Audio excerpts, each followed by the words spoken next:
৫,২০০ kilometre সড়ক এবং ৭,০০০ metre সেতু কালভার্ট মেরামত করতে যাচ্ছে সরকার।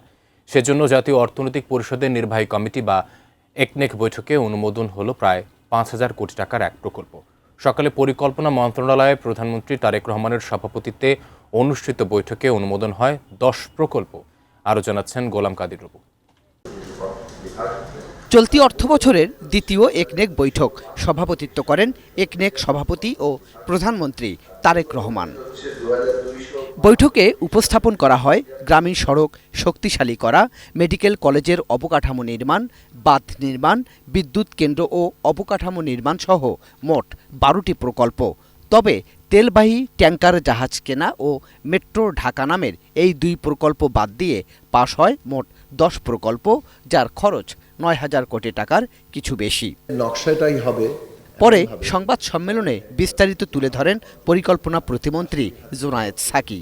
দাবি করেন আসন্ন স্থানীয় সরকার নির্বাচনকে সামনে রেখে গ্রামীণ সড়ক মেরামত প্রকল্পটি নেওয়া হচ্ছে না। ব্রেকিং নিউজ, এয়ারটেল এখন সার্কেল। কোন রাস্তাগুলো একেবারে অগ্রাধিকার ভিত্তিতে করা দরকার, যেখানে মানুষ খুবই দুর্ভোগের মধ্যে আছেন, সেই হিসেবেই ৫,০০০ উপরে কিলোমিটার রাস্তা। এখানে এটা কিন্তু আসলে এক ধরনের মেইনটেনেন্স বা রিপেয়ারিং। বাজেট বরাদ্দ ও নির্ধারিত সময়ের মধ্যেই প্রকল্প বাস্তবায়নের রূপরেখা তৈরি হচ্ছে বলেও জানান তিনি।